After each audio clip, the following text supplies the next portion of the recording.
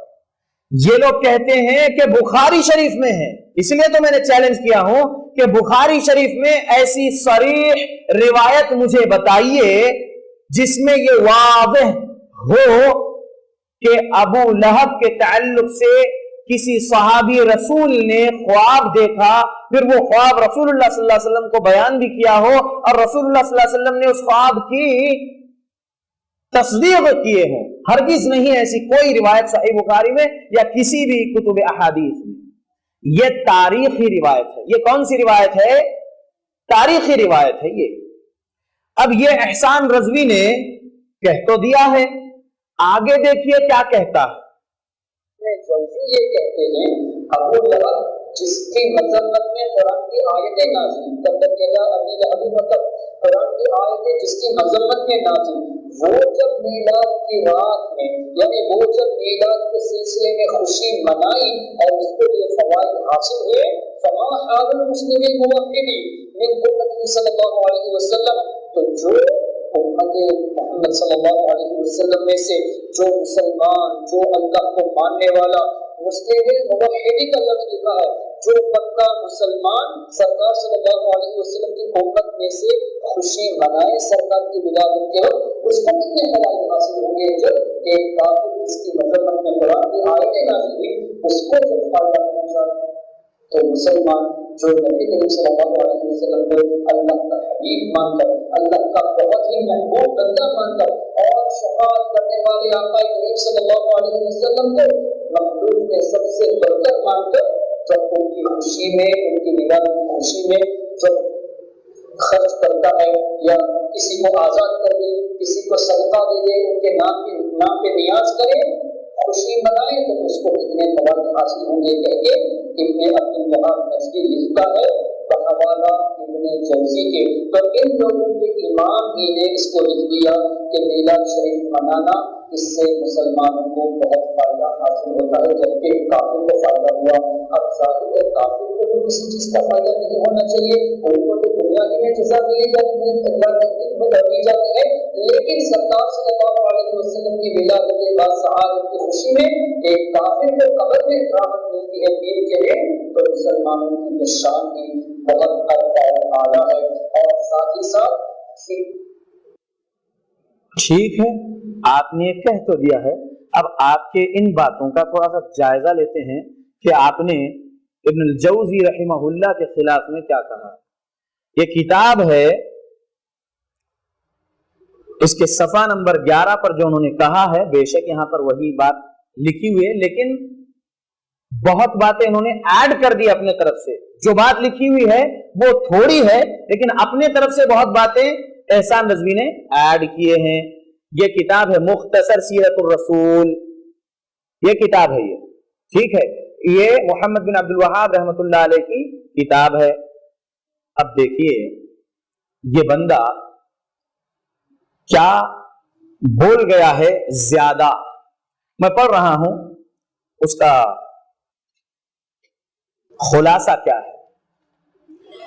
وَأَرْضَعْتُهُ ثُوَيْبًا أُطَيْقَةَ أَبِي لَهَبٍ أَعْتَقَهَا حِينَ بَشَّرَتْهُ بِوِلَادَتِهِ صَلَّى اللَّهُ عَلَيْهِ وَسَلَّمَ وَقَدْ رُؤِيَ أَبُو لَهَبٍ بَعْدَ مَوْتِهِ فِي النَّوْمِ فَقِيلَ لَهُ مَا حَالُكَ فَقَالَ فِي النَّارِ إِلَّا أَنَّهُ خُفِّفَ عَنِّي كُلَّ اثْنَيْنِ وَأَمُسُّ مِنْ بَيْنِ إِصْبَعِي هَاتَيْنِ مَاءً وَأَشَارَ بِرَأْسِ إِصْبَعِهِ وَإِنَّ ذَلِكَ بِإِعْتَاقِ ثُوَيْبَةَ عندما بشرتني بولادة النبي صلى الله عليه وسلم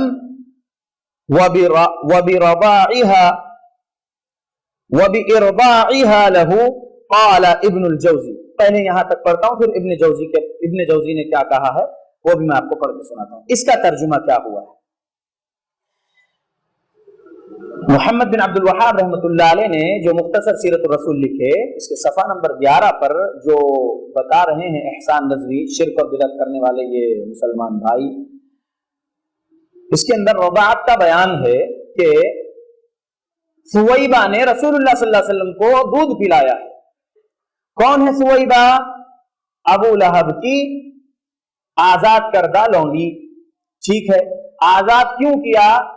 کیونکہ اس نے خوشخبری سنایا، کس کو؟ ابو لہب کو۔ کس بات کی خوشخبری؟ رسول اللہ صلی اللہ علیہ وسلم کی ولادت کی خوشخبری سنائی سویبہ نے۔ تو ٹھیک ہے، اب ہوتا کیا ہے، تھوڑے دن کے بعد یہ مر جاتا ہے۔ مرنے کے بعد کسی نے وقد رؤیا ابو لہب بعد موتہ فی النوم، کسی نے سوتے ہوئے ابو لہب کو خواب میں دیکھا، کسی نے، ٹھیک ہے، اور پھر پوچھا، جس نے خواب دیکھا اس نے پوچھا، فقیل لہ ما حالک، پوچھا ابو لہب سے تیرا حال کیا ہے؟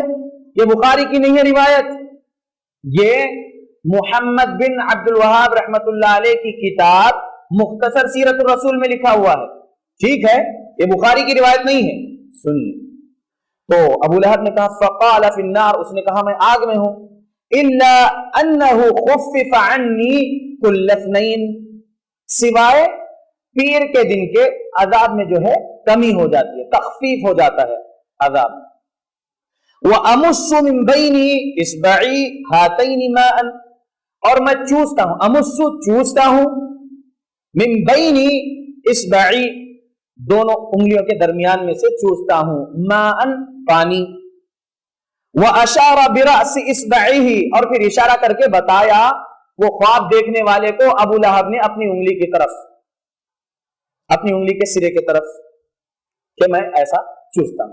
وَإِنَّ ذَلِكَ بِإِعْتَاقِ ثُوَيْبَةَ عِنْدَمَا بَشَّرَتْنِي بِوِلَادَةِ النَّبِيِّ صلی اللہ علیہ وسلم، یہ اس لیے مجھے ہے، یہ چوسنے والا جو پانی مجھے مل رہا ہے یہ اس لیے کہ میں نے وہ خوشخبری جو رسول اللہ صلی اللہ علیہ وسلم کی ولادت کی خوشخبری پر جو میں نے آزاد کیا تھا سویبہ کو، اس چیز کے سبب مجھے یہ پانی مل رہا ہے۔ اور پھر بعد میں اس نے رسول اللہ صلی اللہ علیہ وسلم کو دودھ بھی پلایا ہے، ٹھیک ہے۔ آگے کیا ہے؟ قال ابن الجوزی فَإِذَا كَانَ أَبُو لَهَبٍ الْكَافِرُ الَّذِي نَزَّلَ الْقُرْآنُ بِذَمِّهِ، کہتے ہیں ابن الجوزی رحمت اللہ علیہ، جس کی الموضوعات نام کی کتاب ہے، ابن القیم الجوزی رحمت اللہ علیہ الگ ہے، ابن تیمیہ رحمہ اللہ کے شاگرد ہے، یہ ابن الجوزی الگ ہے، ٹھیک ہے۔ ابن الجوزی نے فرمایا، کون لکھ رہے ہیں یہ بات؟ محمد بن عبد الوہاب رحمت اللہ علیہ۔ قال ابن الجوزی، ابن الجوزی نے فرمایا ہے کہ یہ ابو لہب جو کافر ہے، جس کی مذمت میں قرآن نازل ہوا، کیا؟ تبت یدا ابی لہب، اس کی مذمت میں قرآن نازل ہوا، وہ کافر خوشخبری ملنے پر جو آزاد کیا مولد النبی صلی اللہ علیہ وسلم کے لیے، تو اس کے لیے یہ حال ہے، فما حال المسلم الموحد من امته یسر بمولده، یہاں یہ میلاد ثابت کرنا چاہ رہے ہیں یہ احسان رضوی بھائی، اللہ ان کو ہدایت دے، اس بات سے یہ میلاد ثابت کر رہے، جبکہ میلاد ثابت نہیں ہوتی۔ کیا ہے ترجمہ اس کا؟ فما حال المسلم الموحد من امته یسر بمولده، اس مسلمان، اس توحید پرست مسلمان کا کیا حال ہوگا جو رسول اللہ صلی اللہ علیہ وسلم کی پیدائش کی خوشی منائے گا۔ سبحان اللہ، ٹھیک ہے، یہ قول ہے ابن الجوزی کا۔ ابن الجوزی کا قول نقل کیا ہے محمد بن عبد الوہاب رحمت اللہ علیہ نے صفحہ نمبر 13 پر، یہاں پر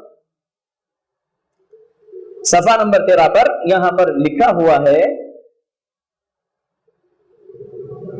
قال ابن الجوزی فإذا كان هذا أبو لهب الكافر الذي نزل القرآن بذمه جوز بفرحه الليلة، کیا ہے وہ رات جو اس نے خوشخبری سننے پر خوشی کے عالم میں جو ہے اس کو آزاد کیا تھا، اس کے سبب جب اس کا یہ حال ہے کہ وہ عذاب پیر کے دن کمی ہو رہی ہے اس کے عذاب میں اور اس کو پانی بھی مل رہا ہے، تو پھر فما حال المسلم الموحد من امته صلی اللہ علیہ وسلم یسر بمولده، یہاں پر بات ختم ہے. ٹھیک ہے، یہ کیا کہتے ہیں کہ ابن الجوزی نے کہا تو اس کو نقل کیا محمد ابن عبد الوہاب رحمۃ اللہ علیہ نے، اور کہا کہ کیا حال ہوگا اس مسلمان کا جو رسول اللہ صلی اللہ علیہ وسلم کے میلاد کی خوشی میں نیاز کرے نبی صلی اللہ علیہ وسلم کے نام سے. یہ ان کے الفاظ ہیں احسان نظوی کے، ابن الجوزی کے الفاظ نہیں ہیں. پھر آگے کہتا ہے صدقہ دے، کیا ایسا لکھا ہوا ہے؟ ابن الجوزی کا قول ہے یہاں پر؟ نہیں ہے. یعنی اہل حدیث علماء کی کتاب سے یہ کہیں بھی ثابت نہیں ہے کہ میلاد النبی کا جشن منایا جائے یا میلاد النبی منایا جائے. بس یہ ہے فما حال المسلم الموحد، اس مسلمان موحد کا کیا حال ہوگا من امتی، رسول اللہ صلی اللہ علیہ وسلم کی امت میں سے، یسرن بمولدہ، رسول اللہ صلی اللہ علیہ وسلم کی پیدائش والے دن کے لیے. اللہ اکبر اللہ اکبر. یہاں پر محمد بن عبد الوہاب رحمۃ اللہ علیہ نے تو نقل کیے ہیں لیکن حوالہ نہیں دیے ابن الجوزی کی کون سی کتاب سے یہ قول انہوں نے نقل کیے. ٹھیک ہے، اب یہ آگے کہتا ہے بندہ کہ اہل حدیث عبد الوہاب محمد بن عبد الوہاب کی تقلید کرتے ہیں. اگر ہم تقلید کرتے ہیں تو پھر ہم میلاد منانا چاہیے لیکن ہم میلاد نہیں مناتے. جب یہ بندہ مختصر سیرت الرسول کتاب سے میلاد ثابت کر رہا ہے اور پھر ہم اہل حدیث مسلمانوں کو محمد بن عبد الوہاب رحمۃ اللہ علیہ کا مقلد کہتا ہے تو مقلد کے لیے اپنے امام کی بات کافی ہے، مقلد دلیل نہیں ڈھونڈتا.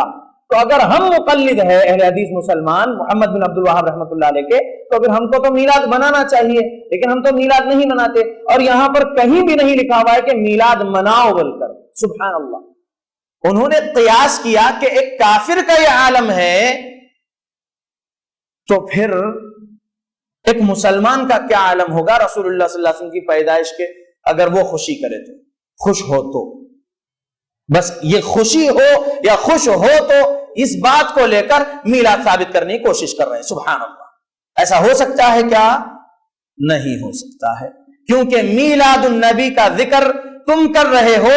ہم تم سے بارہا یہی سوال کریں گے کہ امام بخاری رحمت اللہ علیہ کی صحیح بخاری میں کہیں امام بخاری رحمت اللہ علیہ نے باب باندھے کیا میلاد النبی منانے کا؟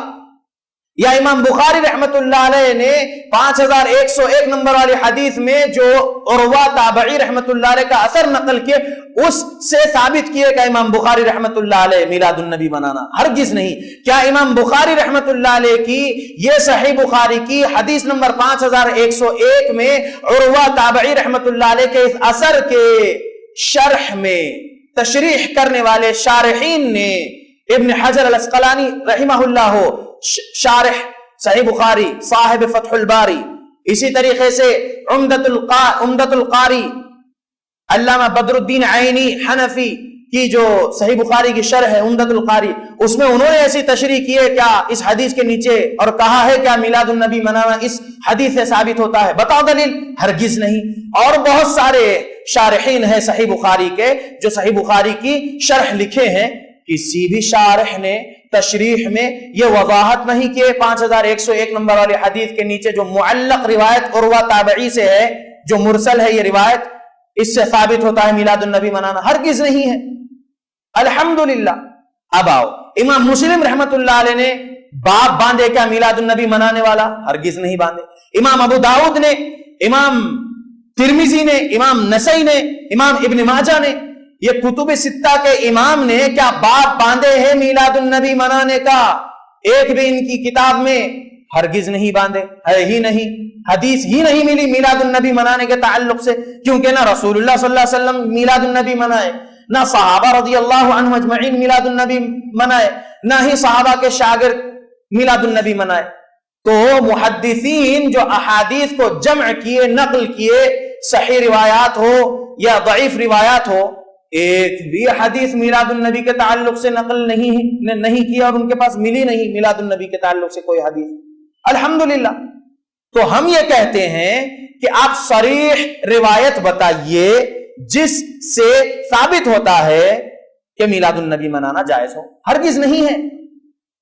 آپ کس کی دلیل لے رہے ہیں؟ دیکھیے آپ کی عقل، ایک کافر، اور وہ واقعہ بھی سچا ہے یا جھوٹا اللہ اعلم، کیونکہ تاریخ کی کتاب میں ہے عباس رضی اللہ عنہ، رسول اللہ صلی اللہ علیہ وسلم کے چچا ابو لہب کے بھائی عباس رضی اللہ عنہ کو خواب میں ابو لہب والا یہ واقعہ پیش آیا ہے، جبکہ اس کی بھی سند صحیح ملی ہی نہیں کسی محدث کو، بس تاریخ کی کتاب میں ایسا درج ہے، اور یہ مرسل روایت ہے۔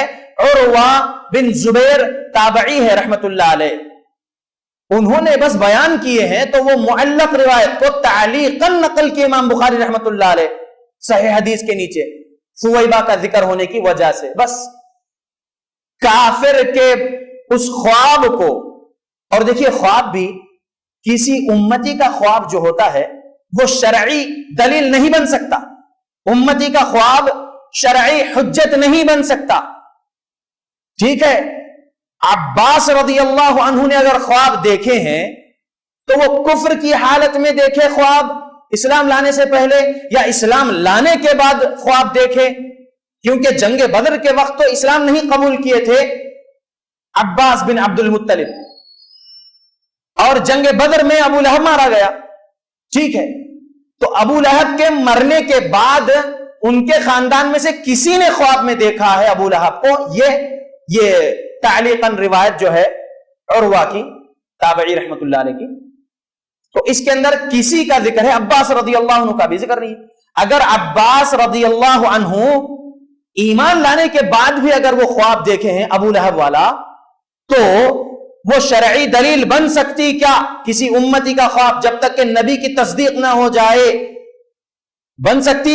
ہرگز نہیں بن سکتی۔ سبحان اللہ۔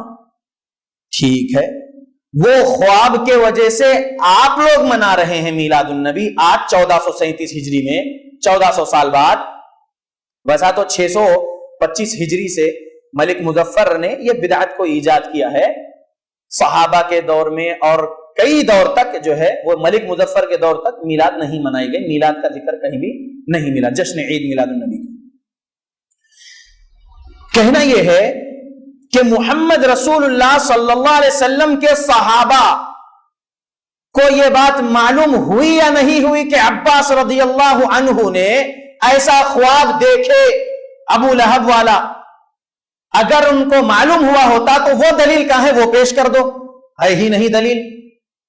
چلو ٹھیک ہے، تابعی نے نقل کیا ہے، تو کیا تابعی رحمہ اللہ خود عروہ بن زبیر رحمت اللہ علیہ نے جو نقل کیے ہیں یہ بات ابو لہب کو خواب میں ان کے خاندان میں سے کسی نے دیکھا، تو کیا عروہ رحمت اللہ علیہ نے میلاد النبی منائے کیا؟ تابعی رحمت اللہ علیہ نے۔ دلیل اگر تم ان سے لے رہے ہو تو کیا وہ خود نے میلاد النبی منائے کیا؟ اگر نہیں منائے ہیں تو پھر تمہارا منانا یہ بدعت ہے، یہ بدعت ہے۔ اللہ اکبر۔ 14 جون 1856 سی ای میں پیدا ہونے والے، 14 جون 1856 عیسوی میں پیدا ہونے والے احمد رضا خان بریلوی کے ایجاد کردہ دین بریلویت میں یہ سب چیزیں ہیں کہ احادیث سمجھا رہی ہیں صحیح تم کو کہ بدعت سے بچو، لیکن ہمارے احمد رضا خان نے ایسا کیا تو ہم وہی کریں گے، یہ کہنے والے بریلویت والے۔ سبحان اللہ۔ سمجھ میں آ رہا لوگوں؟ تاریخ کے لیے بھی بہت سارے اختلافات ہیں، یعنی رسول اللہ صلی اللہ علیہ وسلم 8 کو پیدا ہوئے یا 9 کو پیدا ہوئے ربیع الاول کے مہینے میں، یا 10 ربیع الاول کو پیدا ہوئے یا 12 ربیع الاول کو پیدا ہوئے، ٹھیک ہے۔ یہ تاریخ میں بہت اختلاف ہے، تاریخ میں بہت ساری تاریخ کی کتاب میں 12 ربیع الاول ذکر کیا گیا ہے، لیکن وہ صحیح سند کے ساتھ نہیں ہے، ٹھیک ہے۔ تو ہم خاموشی اختیار کرنا کہ تاریخ پیدائش میں جو ہے واضح بات نہیں ملی ہے، رسول اللہ صلی اللہ علیہ وسلم کون سی تاریخ کو پیدا ہوئے اس کا ذکر صحیح تاریخ میں صحیح حدیث میں نہیں ملا ہے، لہذا خاموشی اختیار کیا جائے۔ لیکن اس میں بھی 12 کو ہی پیدا ہوئے اور 12 کو ہی انتقال کر گئے، اس لیے ہم 12 ربیع الاول کو پیدائش کی تاریخ سمجھتے ہوئے اس دن جو ہے جشن منائیں گے، بولتے ہیں یہ بریلویت والے لوگ۔ اللہ ہدایت دے ان سب کو، آمین۔ لوگوں اللہ کی قسم کھا کر کہہ رہا ہوں، میلاد النبی منانا جائز کام نہیں ہے۔ میلاد النبی منانا قرآن و حدیث سے ثابت نہیں ہے۔ احسان رضوی کا ویڈیو آپ کو سنایا ہوں، یہ کہتے ہیں میلاد النبی کے تعلق سے بہت ساری آیات ہے اور بہت ساری احادیث ہے۔ ایک آیت بتائیے احسان بھائی، ایک حدیث بتائیے ہم اہل حدیثوں کو، آپ ہم بھی منانا شروع کر دیں گے انشاءاللہ۔ لیکن انشاءاللہ قیامت کی صبح آ سکتی ہے، لیکن جشن عید میلاد النبی جو لوگ منا رہے اس کی دلیل قرآن و حدیث سے ثابت نہیں کر سکیں گے۔ لوگوں، میں آپ کے سامنے رسول اللہ صلی اللہ علیہ وسلم کی حدیث سنانے جا رہا ہوں۔ یہ سنن ابو داؤد ہے۔ سنن ابو داؤد میں رسول اللہ صلی اللہ علیہ وسلم کی حدیث رسول اللہ صلی اللہ علیہ وسلم کی حدیث 4607 نمبر والی حدیث ہے۔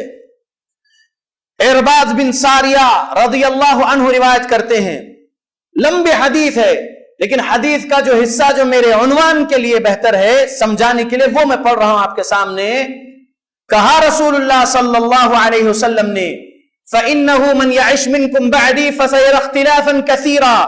یہ سنن ابو داؤد ہے، حدیث نمبر 4607 ہے۔ ارباز بن ساریہ رضی اللہ عنہ راوی ہیں، محمد صلی اللہ علیہ وسلم سے انہوں نے سنا اور فرمایا ہے کہ اِنَّهُ مَنْ يَعِشْ مِنْكُمْ بَعْدِي، بے شک تم میں میرے بعد جو زندہ رہے گا زیادہ عرصہ، فَسَيَرَى اخْتِلَافًا كَثِيرًا، وہ کثیر اختلاف دیکھے گا۔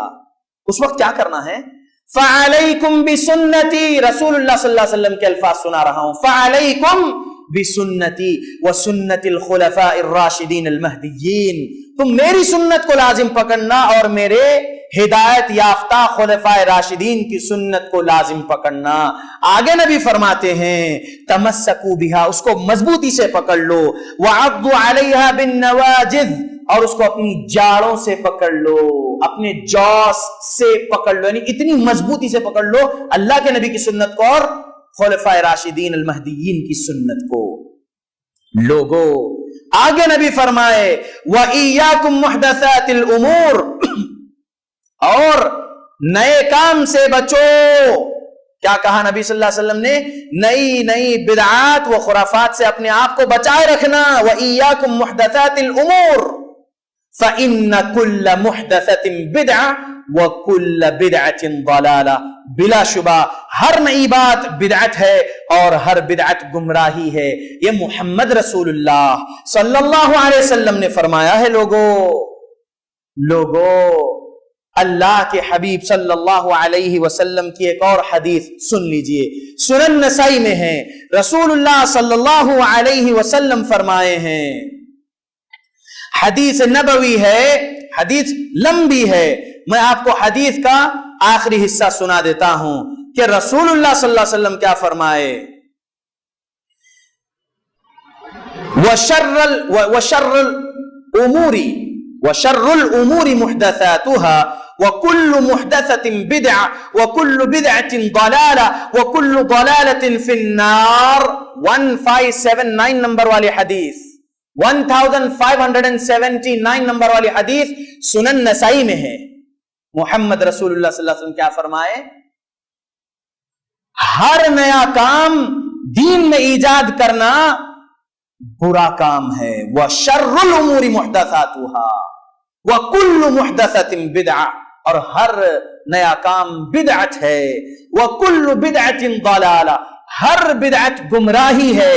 وَكُلُّ ضَلَالَةٍ فِي النَّارِ، اور ہر گمراہی جہنم میں لے جائے گی۔ لوگوں، یہ رسول اللہ صلی اللہ علیہ وسلم کی حدیث سنا رہا ہوں، 1579 نمبر والی حدیث سنن نسائی میں جابر رضی اللہ عنہ سے روایت کردہ حدیث ہے۔ محمد رسول اللہ صلی اللہ علیہ وسلم نے فرما دیا ہے کہ دین میں کچھ بھی نیا کام بدعت ہے۔ میلاد النبی میرے صحابہ نہیں منائے ہیں، میرے نبی صلی اللہ علیہ وسلم کی موجودگی میں نہیں منائے ہیں، میرے رسول اللہ صلی اللہ علیہ وسلم جو اللہ کے آخری رسول آخری نبی ہے، ان کے انتقال کر جانے کے بعد بھی نہیں منائے ہیں تو پھر وہ ہمارے لیے دلیل نہیں بن سکتی. کیوں؟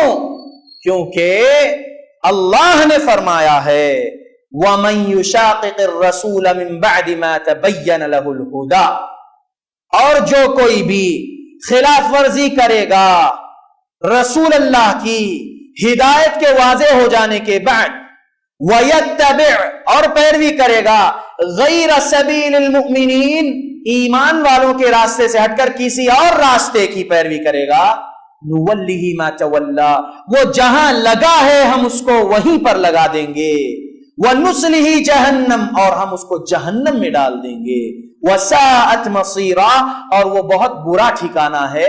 سورہ نساء سورہ نمبر 4 آیت نمبر 115 ہے. یہ اس میں کیا ذکر ہے؟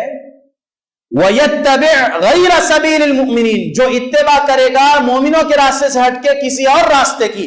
مؤمنین کون؟ وَالسَّابِقُونَ الْأَوَّلُونَ مِنَ الْمُهَاجِرِينَ وَالْأَنصَارِ، سورہ توبہ آیت نمبر 100. وہ صحابہ رضی اللہ عنہم اجمعین جس کا امتحان اللہ نے لیا اور ذکر بھی کر دیا قرآن میں، اور ان کو لقب دیا رضی اللہ عنہم ورضوا عنہ. وہ اللہ کے رسول محمد صلی اللہ علیہ وسلم کے صحابہ، وہ مؤمنین کے پاس، صحابہ کے پاس جو ایمان تھا، جو اعمال تھے، ویسا ہی ایمان اور ویسے ہی اعمال ہم آج کے مسلمانوں کو اور قیامت تک کے مسلمانوں کو کرنا ہے اپنی موت تک، تبھی تو ہم انشاءاللہ جنتی ہو سکتے ہیں.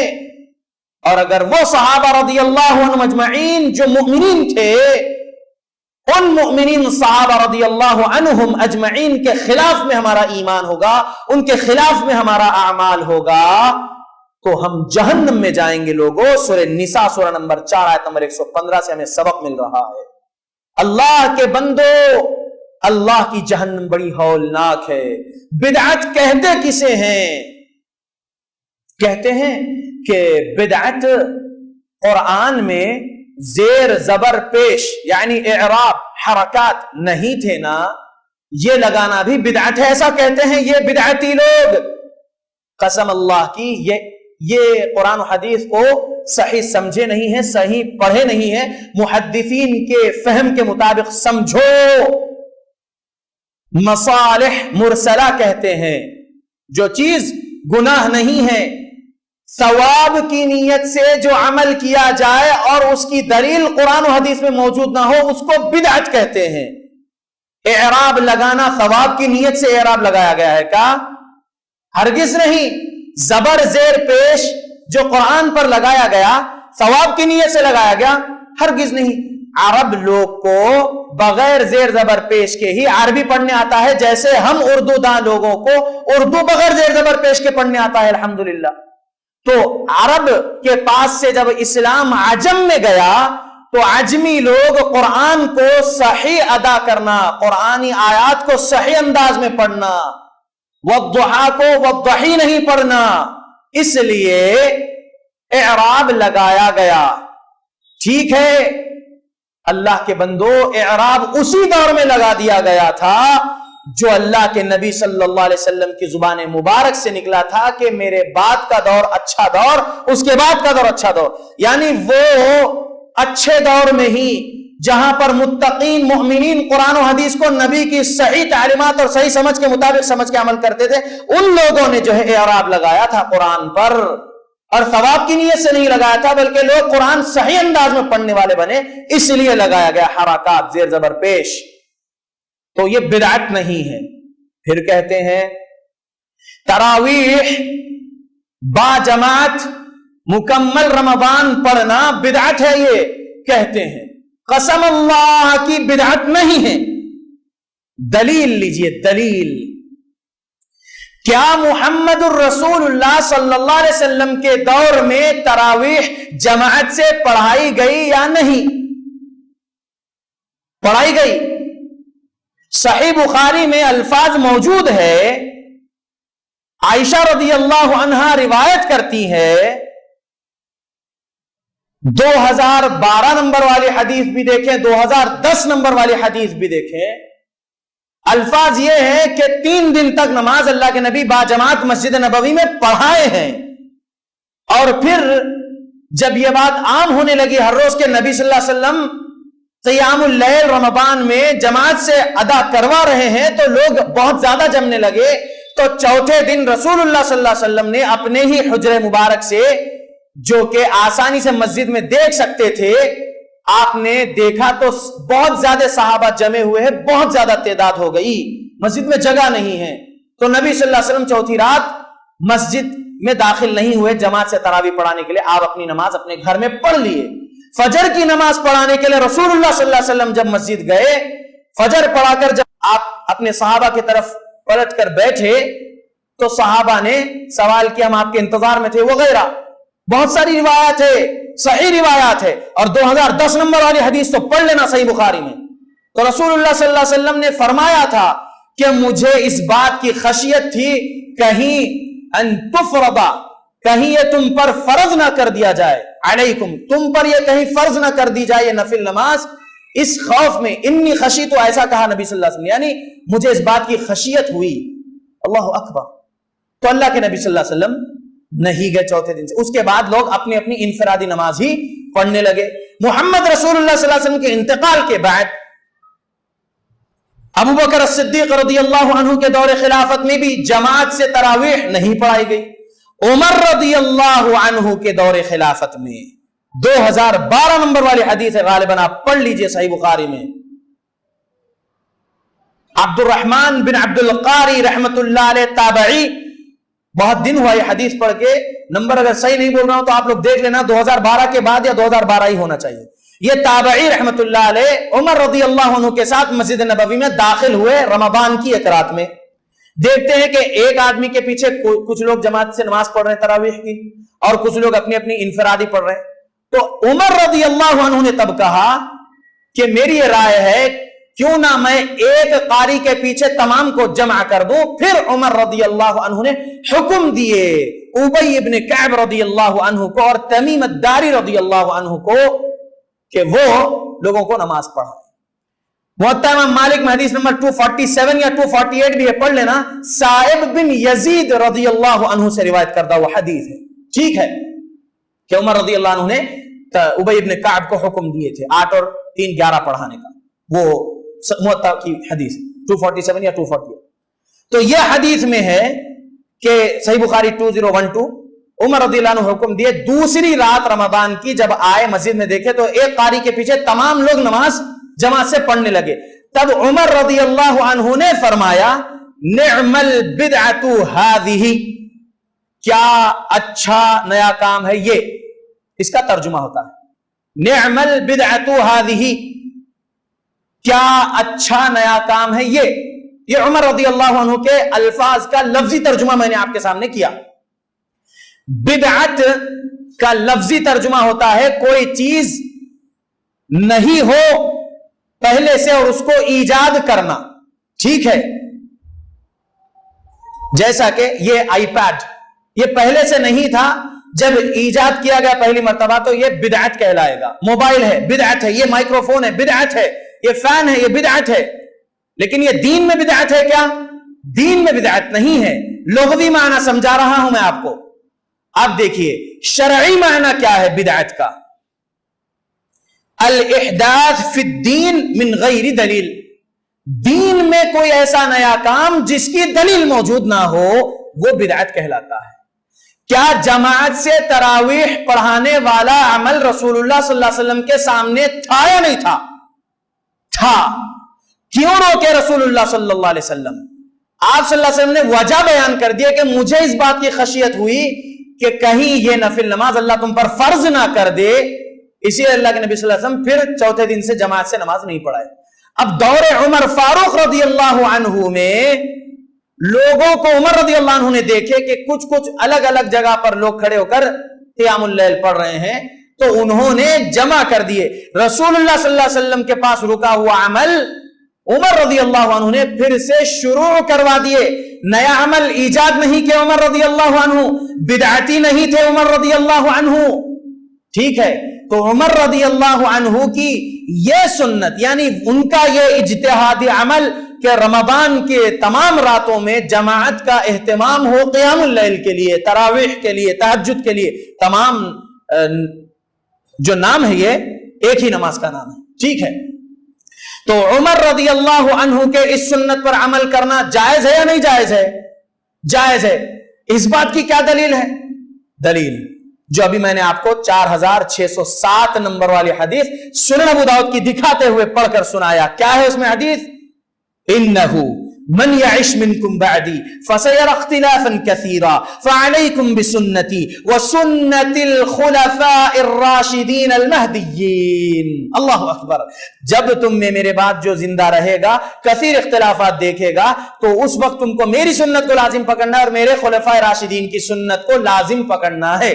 تو خلفاء راشد میں دوسرے خلیفہ عمر رضی اللہ عنہ کی سنت ہے یہ، تمام راتیں رمضان کی انہوں نے جماعت کروائے ہیں قیام اللیل کی۔ الحمدللہ نبی کا رکا ہوا عمل انہوں نے ایجاد کروا دیا، کیونکہ انہیں اب خشیت نہیں تھی، کیونکہ وحی کا نزول ختم ہو چکا تھا۔ یہ رسول اللہ صلی اللہ علیہ وسلم کے صحابی تھے، اب جبرائیل آ کر بولنے والے نہیں تھے عمر کو کہ فرض ہو گئی، بلکہ نہیں نا، رسول اللہ کے پاس تو اس بات کا خدشہ ہوگا کہ کہیں فرض نہ ہو جائے، عمر کے پاس تو یہ بات ہے ہی نہیں فرض ہو جائے گی، اس لیے عمر رضی اللہ عنہ نے جو ہے اس نفل نماز کو با جماعت کا اہتمام کروایا ہے۔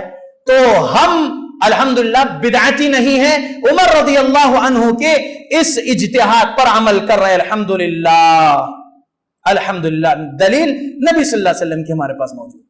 ہم یہ کہتے ہیں کہ ہم اہل حدیث مسلمانوں کا ایک عمل آپ بتائیے، اے بریلویت والو، اے دیوبندیت والو، اور اے وہ فرقے والو جو جماعت اہل حدیث سے دشمنی رکھتے ہو، ایک ہمارا عمل بتائیے جس میں ہم بدعت کرتے ہیں۔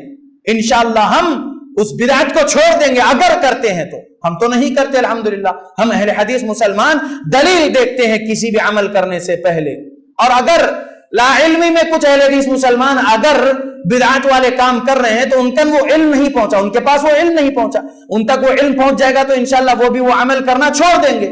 جو صرف اور صرف شرک سے توبہ کر کے، بریلویت دیوبندیت سے توبہ کر کے، حنفیت سے توبہ کر کے جماعت اہل حدیث میں آ گئے ہیں اور اپنے آپ کو بس یہ کہہ رہے ہیں کہ ہم شرک نہیں کرتے ہیں، لیکن کچھ علم ان کے پاس نہیں پہنچا کہ یہ بھی چیز بدعت ہے، وہ بھی چیز بدعت ہے، اور ان کو علم نہیں ہونے کے سبب وہ کر رہے ہیں، تو ان کا وہ عمل آپ دیکھ کر اہل حدیث بھی بدعت کرتے پھرتے ہیں یہ نہ کہو سبحان اللہ، سمجھے نا؟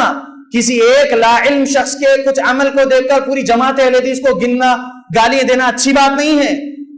آئیے بیٹھیے ہمارے پاس، ہم اہل حدیث مسلمان قرآن و حدیث کو صحابہ کے سمجھ کے مطابق، صحابہ کے شاگرد تابعین کے سمجھ کے مطابق، تابعین کی سمجھ کے مطابق، اور ان بزرگان دین کی اتباع صحیح دلیل کے مطابق کرنے والے بزرگان دین کے مطابق ہم سمجھیں گے اور سمجھائیں گے انشاءاللہ۔ سمجھ میں آ رہا لوگوں؟ تو معلوم کیا ہوا، یہ لوگ ہماری کتاب میں سے پڑھ کر سنائے ہیں ایک عبارت، اور وہ نقل کرنے والے وہ مصنف کتاب محمد بن عبد الوہاب رحمت اللہ علیہ مختصر سیرت الرسول کی، اس کے صفحہ نمبر 11 پر جو لکھا ہے، انہوں نے اس کی دلیل نہیں پیش کی، ابن الجوزی کی کون سی کتاب سے انہوں نے وہ بات نقل کی، سمجھ میں آ گیا؟ قال ابن الجوزی کہا ٹھیک ہے، لیکن وہ کہاں سے نقل کر رہے ہیں اس کی دلیل نہیں دی، اور اگر اس کو تم سمجھانے کے طور پر بھی لے رہے ہو تو اس میں کہاں پر ابن الجوزی نے کہا ہے کہ جو ہے تم میلاد مناؤ اور جشن مناؤ؟ کیا کچھ ہو رہا ہے دیکھیے، میلاد النبی منانے والے ہرے جھنڈی ہاتھ میں لے رہے ہیں، ہرے جھنڈیوں سے گلیوں کو ہرا ہرا کر رہے ہیں، اپنے گھروں کو ہرا ہرا کر رہے ہیں، بازاروں میں مکمل طور پر لائٹنگ ہو رہی ہے، اور کیا کچھ جو ہے پیسہ برباد کیا جا رہا ہے۔ رب نے قرآن مجید میں سورہ آراف یا سورہ بنی اسرائیل آیت نمبر 27 پڑھ لیجئے، اللہ نے کہا ہے ان المبذرین کانوا اخوان الشیاطین، فضول خرچی کرنے والے بے شک شیطان کے بھائی ہوتے ہیں۔ یہ فضول خرچی ہو رہی ہے کس نام سے؟ عشق رسول کے نام سے۔ سبحان اللہ، اللہ کے نبی صلی اللہ علیہ وسلم کے صحابہ کبھی ایسا کیے کیا؟ نہیں کیے۔ ٹھیک ہے، بائکس پر 12 ربیع الاول کے دن ریلیز نکال رہے ہیں، کارز میں ریلیز نکال رہے ہیں، کلی کلی پھول پھول یا رسول یا رسول ایسے نعرے لگاتے ہوئے، اعوذ باللہ۔ کیا صحابہ رضی اللہ عنہم اجمعین جو تم سے زیادہ محبت کرتے تھے رسول اللہ صلی اللہ علیہ وسلم سے، وہ اونٹ اور گھوڑوں پر اور خچروں پر ایسے ہی ریلیز نکالے کیا یا رسول کے نعرے لگاتے ہوئے ہرے جھنڈیاں ہاتھ میں لے کر؟ دلیل تو نہیں ملی، ایک بھی کوئی حدیث کی کتاب میں نہیں ملی ایسی دلیل، نہ ہی کوئی تاریخ کی کتاب میں ملی، نہ ہی کوئی سیرت کی کتاب میں ملی۔ سبحان اللہ، رسول اللہ صلی اللہ علیہ وسلم کی سیرت کے اوپر کئی ہزار کتابیں لکھی گئی ہیں، تو اس میں کہیں بھی یہ نہیں لکھا ہوا ہے کہ میلاد النبی نبی صلی اللہ علیہ وسلم منائے ہو یا رسول اللہ صلی اللہ علیہ وسلم کے صحابہ رضی اللہ عنہم اجمعین منائے ہو، کہیں بھی نہیں ملا بھائی، دلیل نہیں ملی الحمدللہ ہمارے حدیث مسلمانوں کو۔ اب ان بریلویت والے جو میلاد النبی منا رہے ہیں، ان کے دلیل بھی جب ہم غور کر رہے ہیں، جو دلائل یہ لوگ دے رہے ہیں وہ دلیل بھی واضح دلائل نہیں ہے میلاد النبی کے تعلق سے، جیسا کہ قرآن میں سورہ نمبر 10 سورہ یونس ہے، آیت نمبر 57 اور 58 پیش کر کے کہتے ہیں اللہ کی رحمت حاصل ہونے کی خوشی منانا۔ ٹھیک ہے، اللہ نے کہا ہے، تو اس آیت کو 1437 ہجری میں آج احسان رضوی، فاروق رضوی، احمد نقشبندی، یہ بریلویت والے زیادہ سمجھیں گے یا وہ صحابہ رضی اللہ عنہم اجمعین زیادہ سمجھے تھے قرآن کو؟ بولیے، لازم بات ہے صحابہ زیادہ سمجھے قرآن کو رسول اللہ صلی اللہ علیہ وسلم سے۔ رسول اللہ صلی اللہ علیہ وسلم کے صحابہ نے جیسے سمجھا ہے قرآن کی تفسیر، ویسے ہم کو سمجھنا ہے۔ قرآن کی ایک آیت کی تفسیر دوسری آیت کرتی ہے۔ یہ لوگ 58 نمبر والی آیت تو پیش کرتے ہیں سورہ یونس کی، 57 نمبر والی آیت بھی تو ذرا پڑھ لیجئے بھائیو، کیا ہے؟ یا ایھا الناس، اے انسانوں، قد جاءتکم موعظۃ من ربکم وشفاء لما فی الصدور، یقیناً آ گیا ہے تمہارے رب کی جانب سے نصیحت اور شفا اس چیز کے جو بیماری ہیں تمہارے دلوں میں، وہدی ورحمۃ للمؤمنین، اور یہ ہدایت ہے، رحمت ہے ایمان والوں کے لیے۔ یہ رب نے قرآن کے بارے میں قرآن میں سورہ یونس آیت نمبر 57 میں کہا۔ پھر آیت نمبر 58 میں اللہ نے کہا کہ اللہ رب العالمین کا فضل ہے اور اللہ رب العالمین کی رحمت ہے، تو اللہ کی رحمت کی خوشی منانا چاہیے۔ تو قرآن کے تعلق سے کہا جا رہا ہے، لیکن یہاں پر یہ لوگ کیا کہتے ہیں؟ محمد رسول اللہ صلی اللہ علیہ وسلم مراد ہے اس آیت سے، کہتے ہیں یہ بریلویت والے، اللہ ان کو ہدایت دے۔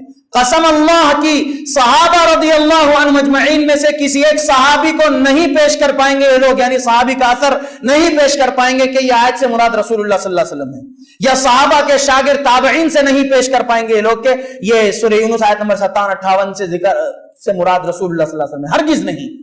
لوگوں اللہ سے ڈرنا چاہیے، اللہ سے ڈرنا چاہیے، قرآن کو ویسے سمجھیے جیسے سمجھا ہے سلف صالحین نے۔ اللہ کے یہ بندے شرک اور بدعات اور خرافات میں اپنی زندگی گزار رہے ہیں اور کہتے ہیں کہ فرشتے خوشی منائے تھے تو ہم خوشی منائیں گے، تو صحابہ کو نہیں سمجھا خوشی منانا ایسا جیسا تم منا رہے آج؟ اعوذ باللہ۔